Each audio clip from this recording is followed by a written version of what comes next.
Hello, everyone. It's Jason and Andy from Infinity Flux with this Tuesday's comic preview. We grabbed all the big hot books this week, sat down and read them, and we are going to tell you what we think of them and what's cool about them. We're going to try to do it spoiler free. That's how we kind of do the show. We don't like to just ruin it. We want to give people a reason to go out and read the comics. Yeah, that's the fun part. We can tell you a little bit. We got to tell you why you need to read it. Yeah, I mean, the day may come we do a spoiler show, Yeah. but that'll be a whole separate entity. We'll warn you before that. Yeah. So, okay, well, let's go ahead. There's many cool titles this week. I'm going to start off with the one of the two that was my favorite. It is this Iron Man Doctor Doom King in Black one shot. This book is wild. Like, who's that up in the sky? Is that Santa Claus? Well, I'll tell you, for Iron Man and Doctor Doom, who are pretty mortal enemies to team up, you know it's got to be bad. So, without spoiling anything, because this is in the solicitation, they have to fight a nullified Santa Claus. And it is great as you can imagine. I mean, I found it highly amusing. You got Santa, he's like chanting lines from Christmas carols that are nullified lines. You know, they're like mean and bad. Iron Man is telling Doom, like, we got to team up because what if he gives out symbiotes to good kids? You know, that's their present. It was a really good one shot. I almost wish it wasn't a one shot. I wish this was like a mini arc. This does take place within King in Black continuity, meaning it's not like, oh, this happened the previous Christmas or something like that. This is actually after King in Black #2. This immediately follows. King in Black #2 has a very poignant, shocking ending, and Iron Man is still reeling from it. The beginning of this, he talks to Doom a lot about sort of what happened and how he feels to blame. And then, oh, who's that in the sky? It's Santa. Wait a minute, they nullified him, and obviously he's very charged up. He's very angry about it. It's funny. You know, Doom is actually making a little more sense than him. So if you're enjoying the King in Black stuff and you want something a little lighter, but that still does relate, I highly recommend it. I do wish they had got it out in time for Christmas. Mm-hmm. I'll say that. Like, I feel it's a week late. But otherwise, just hilarious and fun and funny issue. And they do go into, is Santa real or not? That was going to be my big question is, like, what... That opens so many doors in the Marvel Universe when you put this information out there. Now, I'm not saying that they confirm Santa's real or not, but they go into it. There is a discussion about it. There are different sides. I love this idea of this. like some of the smartest people in the Marvel Universe. You've got Doctor Doom and Iron Man, and they're like talking about Santa. They need to pull in like Reed Richards and Professor X and be like, let's have a Illuminati meeting. See if we should invite him or something. Yeah, Doctor Doom, of course, talks about Christmas customs where he's from and his country and all, and that's pretty amusing. One thing I'll say, and it doesn't come up in this book, but there's an old X-Men book where they asked Cerebro who the most powerful mutant is. This was recently on another site I read. And they said in that book, it was confirmed Santa Claus is the most powerful mutant in the Marvel Universe. Funny. So I don't know. I mean, they don't refer to that. I need this to go. I need this to be a thing. Like, I want a Santa book. It was really good. So here is the variant. The variant, they're getting attacked by null-like tendrils and dragons and creatures like that. So, fun book. I hope there's a second printing that just has a big old venomized Santa Claus on the cover, and I'm all for this. Yeah. So, switching to DC this week, we have not the penultimate Dark Knight's Death Metal issue, but it is the penultimate issue before the last one. So this is not in the main series. This is a one-shot, but I feel like this one is pretty important. So this is Dark Knight's Death Metal, The Last 52. And it looks like crazy on the screen because there's so many characters on it. Yeah. So this is really interesting. I feel like I've never read something like this before because this is like on the battlefield. This is superheroes versus the dark multiverse versions of themselves and other heroes fighting. So every issue or every story, there's multiple stories in this, are like on the battlefield. Hmm. It's Superman commanding these people. Oh, these people showed up. How does he deal with that? And then we switch over. There's a story with Constantine meeting the evil version of Constantine, which is really funny. But I thought this was really interesting. So, if you want to read the kind of gravitas of death metal, I feel like this is important. We had the one issue that was like before the battle, and this is the battle. And so, if you want to, this is like the Lord of the Rings extended cut of a battle scene. So I've already kind of skimmed through Dark Knight's Death Metal #7. You get some of the fight, but this is the like what is everyone doing on the battlefield? Huh? And there's a really interesting story from James Tynion that features the Batman who laughs and how can he exist when the Darkest Knight is also fighting, considering they're kind of the same person. Right. That's explained, and for most of it, the heroes aren't doing too well. This is definitely them getting beaten down. It's also bookended by Wonder Woman, kind of remembering her childhood and how it kind of relates to what's going on. But I think this is really good. I've liked these kind of anthology type books they've done that have multiple stories, because we do get to see characters that we don't see often. Like there's a story with Ryan Choi, the Atom, and what's he doing in this fight? Like when they're like everyone's fighting this, they really mean it. Like you see all of these people, even some of the really crazy ones. I also want to mention there is a really cool Swamp Thing story that kind of introduces a new dark version of Swamp Thing, and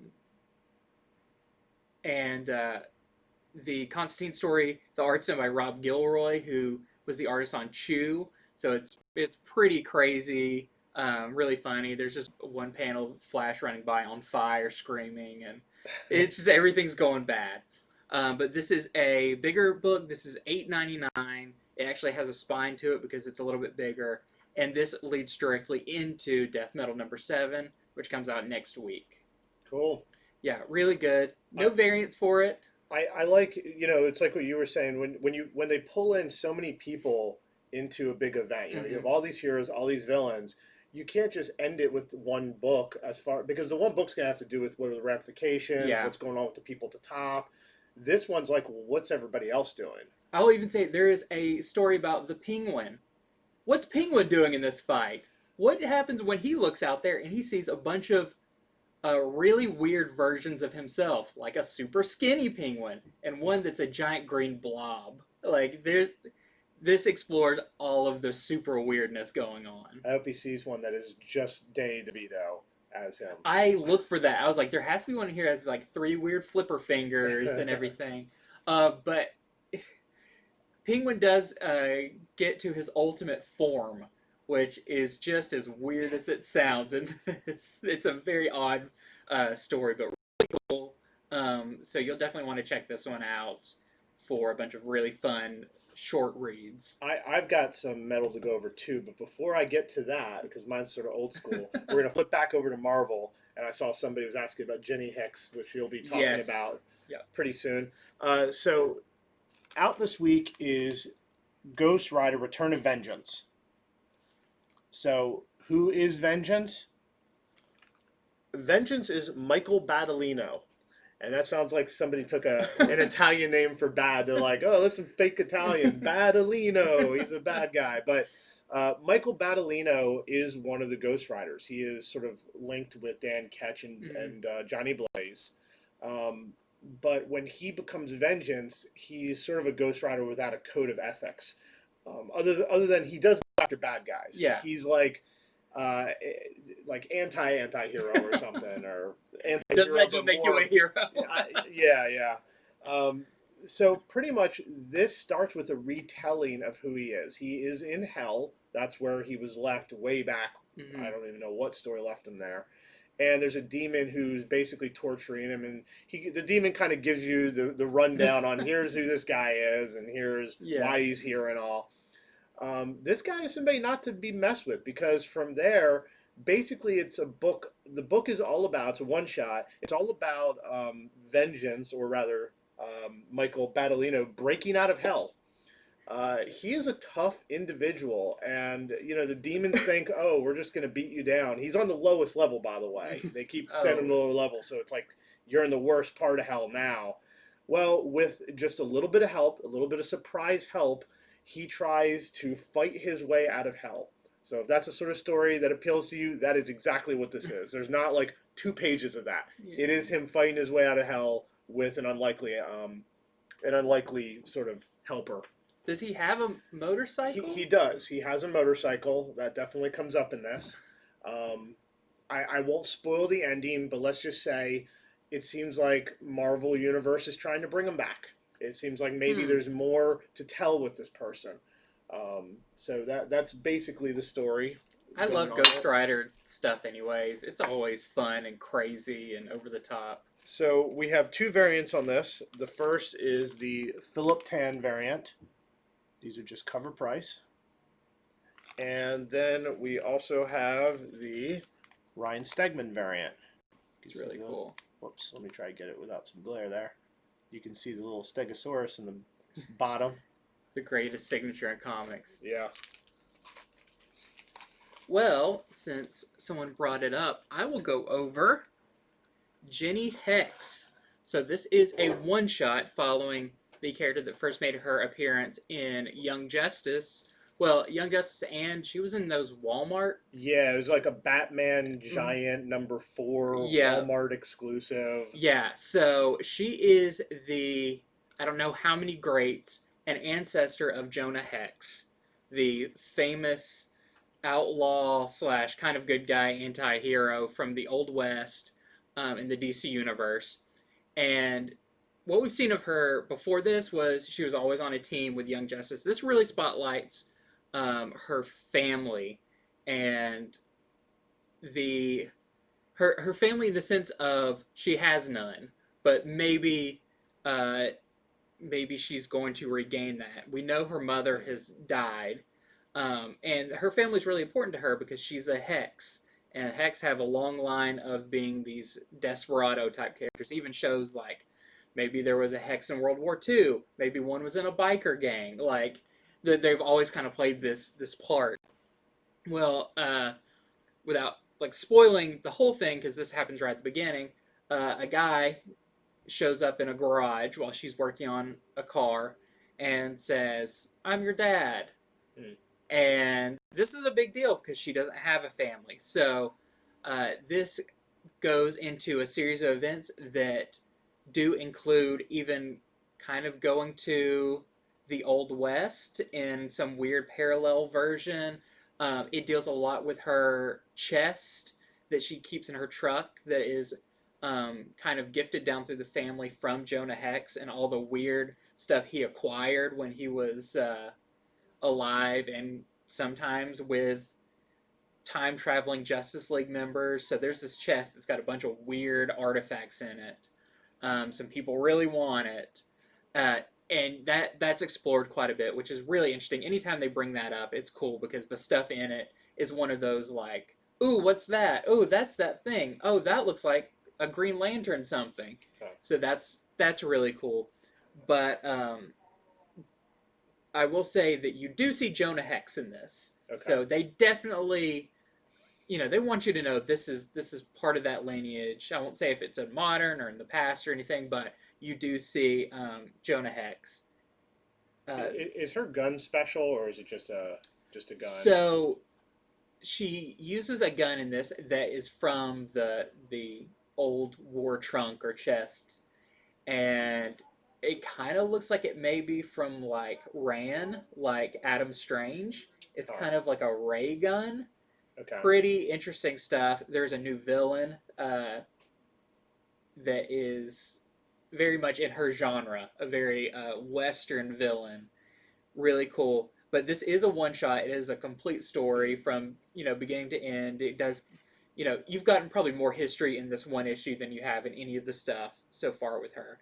And by the end, you could kind of see this could go somewhere. It could not. She kind of alludes to maybe what she's doing next. We'll see if that happens. But it is a really good one-off story about a character that I think is really interesting, and I hope they do more with her. Because I've always been a big Jonah Hex fan, and this is kind of cool to see a modern Western. Huh. So yeah, really good issue. Definitely a one and done. It definitely isn't like to be continued question mark. It says the end, but the character definitely could go on somewhere else. And DC lately, did a one shot on Punchline that was sort of like, here's more about her and her Yeah. origin. So it's like DC is sort of whetting everyone's appetite, seeing who is interested in what. Yeah. Although with Punchline, we've always known she was going to get more. With Jinny Hex, it might just depend on. Well, I want to say too, there was an interview with Scott Snyder about death metal, and he was saying the characters he wants that series to flesh out is like Sergeant Rock, but one of them is Jonah Hex. He said, "I want this to be kind of a new, putting some gas in the tank for Jonah Hex that maybe he could go off." I would love to see a Jinny Hex series where maybe she gets thrown back in time and she has to team up with Jonah Hex and go on adventures, or he comes to the modern world and they have to team up. I think that would be really cool. So I think this is kind of a taste of maybe some Hex family, maybe even a series that goes through the whole family of hexes, and you see what does that mean in each time period. But well, sticking with DC, I read Tales of the Dark Multiverse, Death Metal. Speaking of metal. Yes. This I wasn't about to pull anything out. I'm just saying there's a lot of metal. This was really cool. So Tales of the Dark Multiverse, we've seen enough of these now. We've gone over a lot of them on the show. It's basically sort of the worst sort of thing that could have happened. It's like the part of the multiverse where instead of the heroes winning, they lose. Mm-hmm. So what happens, going back to just regular Dark Knight Metal, what happens when the Justice League is going up against Barbados and they don't win? Mm-hmm. And this is told by Scott Snyder, who, of course, is the writer of Dark Knight's Metal and Dark Knight's Death Metal. So this is about as canon as a Tales from the Dark multiverse story can be. I mean, it's the same person with his story going, well, what's a different ending? Mm-hmm. It was very interesting. What I'll say about it, it's super epic. I'll say that. It reads like a desperate last attempt. The Justice League, they have been absorbed by Barbados. They're turned into a multi-headed dragon, each head representing one of them. It's tough. And the dragon can actually sort of split into other dragons. And so the last few remaining people, and because this is a spoiler-free show, I can't say who, because to me, some of the fun was reading, oh, they're still around. Yeah. Oh, they're around. Some of the few remaining heroes come together one last time. A very unlikely hero comes up with a plan, and they try to win. And I'll tell you, these stories, a lot of them end dark. Not all of them end dark. This one, pretty interesting ending. Because it's easy to go, oh, well, you're just going to get your butts kicked, the end. This has a lot more of a complex ending than that, but it was very epic, a really, really fun read. Earlier, I was saying one of my favorite reads was the Iron Man Doom. This is my other one. So this one was light and funny, and just something that I didn't know I needed till I read it. This one was just awesome. This was awesome and epic and good storytelling. So how easy would it be for someone who hasn't read Metal? Does it give you any primer for what's been going on so far? Because for me, it's been a while since I read Metal. It gives you enough primer. If you've read it, you'll remember. If you haven't read it at all, I think it'd be a bit of a whirlwind. I think you have to know what's going on in Metal, because it's starting at the end, and then it's taking you past the end. Here's what you do. You go back and you read the original Metal series, but you swap out the last issue for this one, and you read the bad ending. Oh, my goodness, yeah. So, it's just the one cover. And I think that might be the last Dark Multiverse book they're doing. Yeah. I know they're releasing a hardbound collection of them. That'll be really cool. Coming out in several months. They've been really good. Yeah. Fun one-shot stories. Yep. So the last book I have to talk about is Wolverine #8. seems like an odd one to talk about just to pick number 8 out of nowhere. But actually, this is also Wolverine 350. So I didn't even know that was coming up, but very, very interesting that they've chosen one to spotlight this, but also it's not a giant size issue. I believe it's $4.99, so it's maybe $1 more than Wolverine normally is. I couldn't tell really if it's more pages or not, but it doesn't feel that much different. But I will say this is definitely a jumping on point if you haven't been reading Wolverine. What I've liked about Wolverine so far is the X-Men are very tied up in X-Men heavy lore. Yeah. Wolverine is kind of the book has the attitude of Wolverine that's like, y'all are gonna screw something up over there. Like, I'm gonna walk around the outskirts of this X-Men Krakoa, all this. I'll occasionally poke my head in, but you guys do you. I've got my own things to deal with. This is very much that. There's I'm not sure if it's been mentioned anywhere else, but kind of a new mutant monitoring system group. We don't quite know all the details about it yet. It's very interesting. What I think does help this be issue 350, with landmark issues, they like to kind of reminisce. This one does have some of that, but it all serves the story. So you see on the cover, we have Maverick, who is an old X-Men and Wolverine character, back from his days in Team X. If you've ever seen that Wolverine, he's like Black Ops Wolverine, great action figure version of him with goggles and everything. So this starts bringing in that time period of Wolverine, which I think is interesting, that hasn't been touched on too much. We always go back to Weapon X. We always go back to more ferocious Wolverine. Yeah, this is a very different Wolverine. This is a very odd time in his life where he's kind of with the X-Men, kind of not, kind of working this Black Ops team. And this kind of kicks off that story. Also, it has the return of Patch, Wolverine's alter ego, where he just puts an eye patch on and he's a different guy, which is just, he suddenly becomes really suave, but he still just looks like a crazy person. I know the story of Patch real quick. So basically, the X-Men were supposed to be dead at the time Wolverine was starting his series. And so the writer was like, oh, well, how can he be dead if he's going to be in the series? Oh, I know. He'll be Patch. It's him, but he's pretending like he's not. No one knows it. Because everyone knew the X-Men weren't really dead. I can't remember what was happening in the story at the time where they were supposed to be dead. Yeah. And that's where Patch came from. So I feel like that's really cool because the way they're... reminiscing sounds like a bad word. Like they're just kind of like, introverted. But it feels like they are more exploring that era of Wolverine's life. So the Patch character, Maverick, plays a key part. The other thing that's really cool is we see X-23, and we see Daken or Dawkin, and Omega Red, and Wolverine all in the same scene. And Wolverine kind of talking to all of them, which you never quite think of it, of like, he's kind of the dad of these, like, other Wolverine characters, but we have a moment like that. So I think this is a really cool issue. Wolverine has been one of my favorite X-Men books going on. I think it has such a different flavor than the other ones. And I'm really looking forward to where they're going with this, because it's definitely exploring some parts of Wolverine's character that I don't know a whole lot about, and that's really refreshing. There are some variants, which we have the Sankiewicz variant. Really cool, and you see on there some of those characters in the background, Silver Samurai, Sabretooth.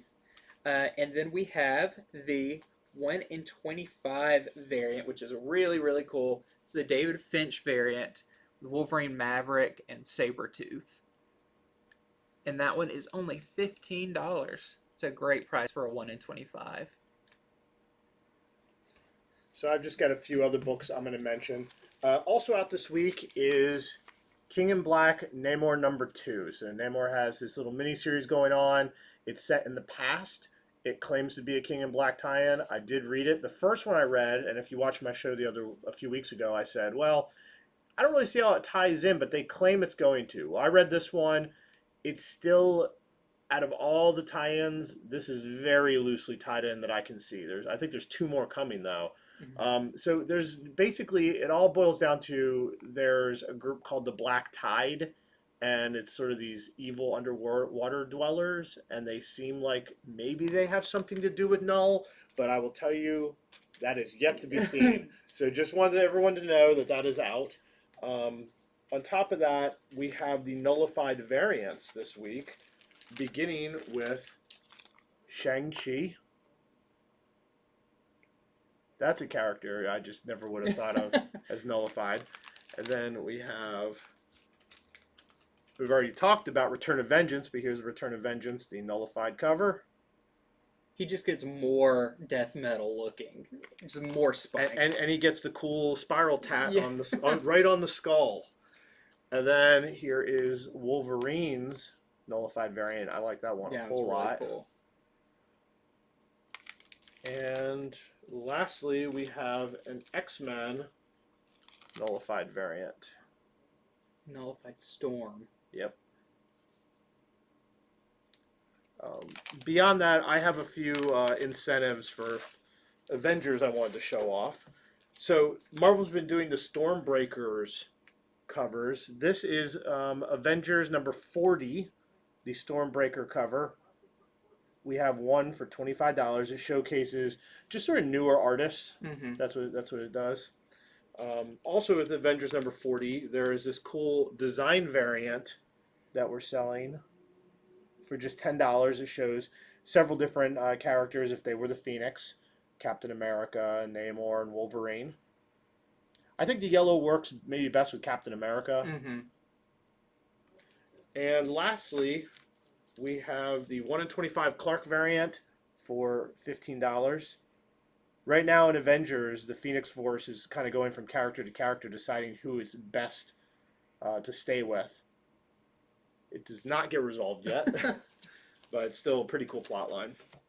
I have something pretty cool to show off. I gotta move things because it's kind of big. We have the new Non-Stop Spider-Man comic boxes. So these are only $12 and kind of promoting the new Non-Stop Spider-Man series that's coming out, I believe, is it January? I think so. So really cool David Finch art on that. I'm just going to use that for my Spider-Man stuff in general. Yeah, I have so much Spider-Man. It's going to take forever for that new series to fill it up. Yes, starting at #1. No, put all your Spider-Man and related family books in it. All right, well, speaking of Spider-Man, Amazing Spider-Man 55 is a very big book this week. We talked it up for weeks and weeks and weeks. We got a lot of people already signed up for it, and that is why we don't have any more. No, but we'd be remiss not to mention it. Amazing Spider-Man 55 is a really cool cover. It's all black. Spider-Man's done in webbing. I'm sure you'll hear people talking about it and see about it online. So I just wanted to mention it. Were you going to say something on it? I was just going to say, if you are pulling Amazing Spider-Man, or you let us know, we filled all of our orders for it. So everyone got it. Everyone got it. Right. So if you want it now, that's going to be a hard one. But if you are worried that, oh, I signed up for it, but did I get it? Yes, you got it. We filled everyone's orders for it. Yep. Somebody asked me about the comic box. The comic box is $12. But I think that's it. That is our show this week. Thank you all for tuning in. It is our pleasure to sit down and read all these comics early and then talk about them. One of the easiest we do the shows hard we can jobs do. for you. Yeah. So, but still, we appreciate you guys tuning in, whether you're watching this when we post it on Facebook Live or later on YouTube. Thank you very much, and we will see you next week.